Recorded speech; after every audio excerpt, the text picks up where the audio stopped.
कोल्हापुरातील राजर्षी शाहू स्मारक भवनामध्ये सांस्कृतिक कार्य संचालनालयातर्फे आयोजित 63व्या महाराष्ट्र राज्य नाट्य स्पर्धेत कोल्हापुरातील राजर्षी छत्रपती शाहू महाराज महाविद्यालय निर्मित आणि प्रसन्न कुलकर्णी लिखित आणि दिग्दर्शित टेक इट लाईटली या नाटकाचं शनिवारी रात्री सादरीकरण करण्यात आलं। या नाटकातून जगण्यातला फार्स दाखवण्यात आलाय। एक कलावंत लोकांना काळोखात कशा प्रकारे फसवत असतो हे या नाटकातून दाखवण्यात आलंय।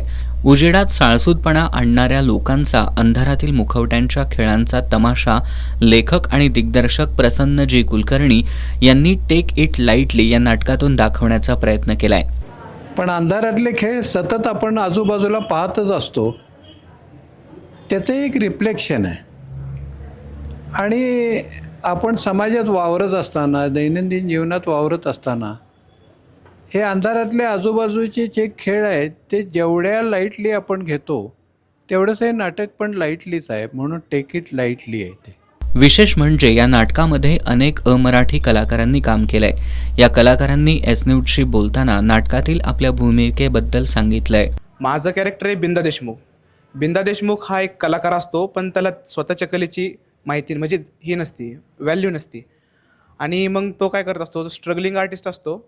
तो असंच एक दिवशी जागीरदार नावाचे एक मोठे श्रीमंत व्यक्ती असतात, त्यांना त्याचं काम आवडतं। पण ते घरी येणार असतात, ते त्यांचं सगळं बघायला, स्कल्पचर बघायला। मग काय असतं की त्याची एक गर्लफ्रेंड असते, त्याच्यासोबत त्याला लग्न करायचं असतं।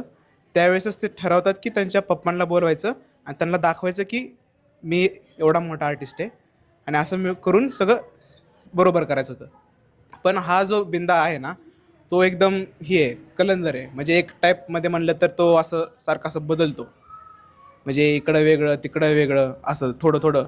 म्हणजे त्याची 4 वर्षापूर्वीची एक गर्लफ्रेंड असती, ती सोडून जाते, त्याला 2 महिने होतात। तो 2 महिन्यामध्ये लगेच दुसरी गर्लफ्रेंड घेतो आणि तिच्यासोबत लग्न करायचं ठरवतो।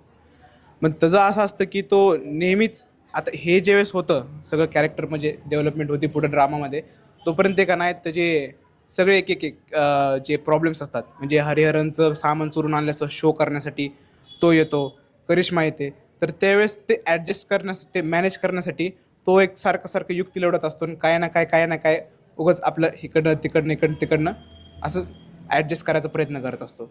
करिश्मा ॲक्च्युली बिंदाची 4 वर्षाची गर्लफ्रेंड आहे आणि तिला त्याच्याबद्दल काय ते सगळं माहिती आहे। ती एक आर्टिस्टिक पर्सन आहे आणि तिला जे म्हणजे समाज म्हणजे चालू असतं वगैरे ते तिला सगळं कळतं आणि ती त्याला मुद्दामून सगळं असं सांगत असते की काय कसं चालू आहे आणि एक थॉट प्रोवोकिंग असं तिचं माइंडसेट आहे। डॉक्टर सत्यवान मोरे यांची प्रमुख निर्मिती असलेल्या या नाटकात रोहित कल्याणकर, गौरी जाधव, ऋतुजा रूपवते, हर्ष त्रिभुवन, गीतेश कल्हाणे, गोपाल चौधरी, पलक पाटणी, ओम चौरे या कलाकारांनी काम केलंय। डॉक्टर हेमांगी यांची वेशभूषा, शशिकांत यांची रंगभूषा, प्रदीप शेळके, भीदर भस्मे यांचं प्रशासकीय सहाय्य आणि doctor Paritkar, doctor Nikita Doshi, doctor Shishir Mirgunde यांचं या नाटकाला विशेष सहकार्य लाभलंय।